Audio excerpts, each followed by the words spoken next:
Assalamualaikum warahmatullahi wabarakatuh. Kembali dengan saya Niko dari Lokasi Allian Property. Hari ini Jumat tanggal 26 Maret 2021, kami ingin mereview tentang perkembangan bangunan milik salah satu buyer kami yang bernama Pak Irfan. Beliau membeli 3 unit rumah tipe Mumtazah digabung menjadi satu sesuai dengan desain yang beliau inginkan. Bisa dilihat di belakang saya, ini adalah bangunan yang dimiliki oleh beliau. Ini 3 bangunan dengan tiap unitnya yang sebenarnya lebar hanya 4 meter. Tapi karena beliau ada dana yang cukup untuk membeli 3 unit, beliau putuskan untuk langsung mengorder 3 unit rumah dengan desain dan konsep yang beliau inginkan. Sehingga 3 unit digabung menjadi satu dan lebih leluasa untuk ditempati oleh keluarga besar yang beliau miliki. Tinggi bangunan tetap standar. Hanya saja ada beberapa hal yang diubah, seperti yang di depan sini harusnya ada pagar pembatas untuk tiap unitnya. Hanya saja beliau ingin di halaman depannya dibuat tidak ada pembatas sama sekali, termasuk yang pagar belakang. Semuanya dibuat jadi satu pagar, sehingga nanti saat beliau memiliki kendaraan bisa langsung diparkir di halaman depan rumah. Rumah ini pun juga seharusnya memiliki 6 kamar, tapi karena kebutuhan beliau yang harus disesuaikan, sehingga kamar yang dibutuhkan tidak perlu sebanyak itu, dan kamar mandi tidak harus ada 6 kamar mandi, sehingga dikurangi disesuaikan dengan kebutuhan hidup beliau.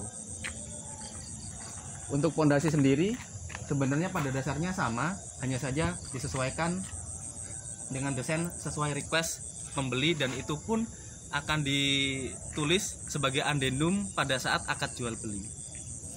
Ini di klaster apa ini namanya, Mas Niko? Untuk klasternya sendiri ini di Ataya Residen tipe Mumtazah. Seharusnya tipe Mumtazah, tapi karena beliau ada dana yang cukup sehingga perubahan-perubahan bisa kita izinkan, asalkan tidak merubah fasad depan rumah dan tetap terwujud kawasan serupa dengan konsep yang ada di Ataya Residen. Oke, jadi sampai dengan progres saat ini berjalan berapa lama? Untuk proses saat ini pembangunan dimulai di bulan Februari dan sekarang sudah hampir akhir Maret. Kurang lebih pembangunan sudah mencapai 80%. Ini tinggal tunggu saja nanti untuk finishing di bagian dalam dan juga di lantai 2-nya, karena kemarin sempat ada perubahan sedikit. Kurang lebih kalau memang cukup sesuai dengan apa yang kita targetkan, paling tidak akhir April atau awal Mei sudah bisa serah terima unit. Baik, alhamdulillah. Jadi intinya properti syariah itu bukan hanya tanpa bank ya Mas ya, tetapi juga terkait amanah dalam proses pembangunan unit rumahnya. Jadi untuk pembangunan pun kita selalu mengedukasi di awal bahwasanya target yang kita berikan itu tetap disesuaikan dengan kondisi lingkungan. Apalagi saat cuacanya sedang tidak menentu seperti ini, kita tetap tidak bisa memaksakan kepada tukang untuk tetap naik masang atap, karena kita juga memperhatikan keamanan dari faktor keselamatan. Betul. Safety. Yeah. Safety. Jadi kita tidak ingin ada yang dirugikan dari transaksi yang kami lakukan. Kalaupun memang kita targetkan 3 bulan selesai, itu pun sudah ada restan 2 minggu untuk istilahnya kita punya SOP, di mana sebelum serah terima unit rumah itu ada pengecekan terlebih dahulu, sehingga saat sudah serah terima unit ke pembeli, bangunan sudah dalam kondisi yang layak untuk dihuni. Siap huni. Betul, siap untuk dihuni. Terkait bahan bangunan, mungkin di sini kita bisa lihat ada sisa bahan material di sini. Kalau untuk material sendiri kita gunakan pasir dan semen tanpa ada campuran gamping sama sekali. Bisa kita lihat warnanya memang agak gelap. Tanpa campuran gamping sama sekali ya? Betul, tanpa campuran gamping sama sekali, sehingga nanti tidak usah khawatir masalah kualitas bangunan. Insya Allah awet untuk jangka panjang. Sehingga kalaupun memang mau ada penambahan bangunan lagi, tidak perlu bongkar terlalu banyak, dan ditempati jangka panjang, tidak perlu renovasi terlalu banyak. Siap. Hemat jangka panjang. Memang mungkin di awal biaya sepertinya lebih dari yang lain, tapi untuk ukuran jangka panjang itu lebih value untuk uang kayak gitu ya. Jadi sebenarnya seperti ini, bangunan itu jangan cuman asal murah, karena akan ditempati jangka panjang. Lebih baik saat beli rumah itu harus diperhatikan betul harganya bagaimana, teknik pembangunannya bagaimana, materialnya juga yang dipakai seperti apa. Soalnya saat ada rumah dibeli dengan harga yang cenderung sangat murah, sama seperti Anda beli kendaraan roda 4 yang harusnya pada saat itu pasarannya 400 juta, tiba-tiba dijual harga 150 juta. seharusnya kan meragukan. Sama, rumah juga seperti itu. Kalau harganya terlalu rendah, bisa jadi materialnya juga yang dipakai dengan harga yang lebih rendah dan kualitasnya yang juga tidak lebih bagus dari yang kita pakai. Oke. Baik, Mas Niko, mungkin ada beberapa tips untuk pembeli terkait membeli unit rumah di properti syariah.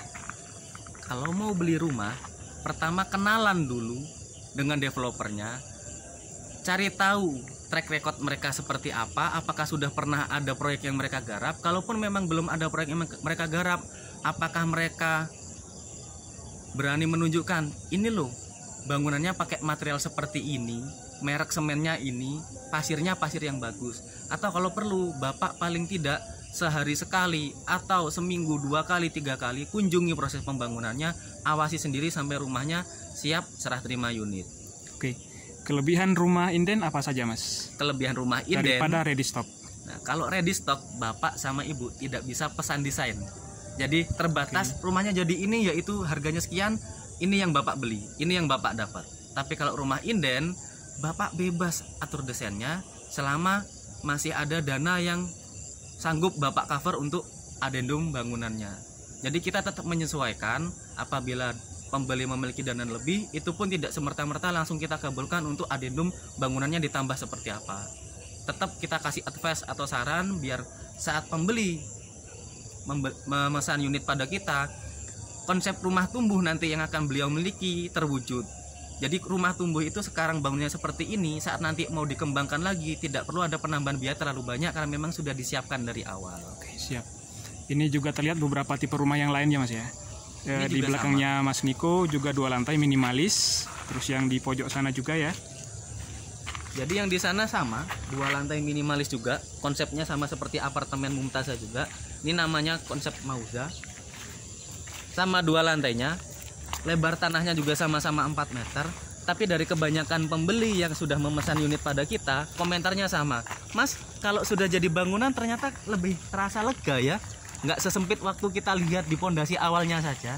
Karena memang gambar 3 dimensi itu tidak bisa merepresentasikan apa yang kita inginkan. Sehingga saat sudah terbentuk bangunan seperti ini, baru tampak seperti apa sih bagian dalam rumahnya, kurang lebih luas bangunannya nanti seperti apa sih, atau rasanya bagaimana sih saat sudah tinggal di sini.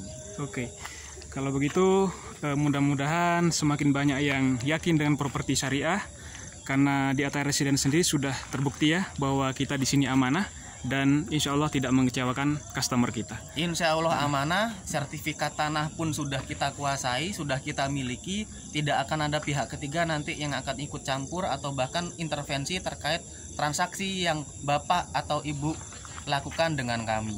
Insya Allah aman dan amanah, insya Allah saat ditempati pun nyaman. Mungkin itu saja yang bisa kita sampaikan. Terima kasih, saya Niko. Kalau apabila ada salah kata, saya mohon maaf. Wassalamualaikum warahmatullahi wabarakatuh. Waalaikumsalam warahmatullahi wabarakatuh. Salam lunas.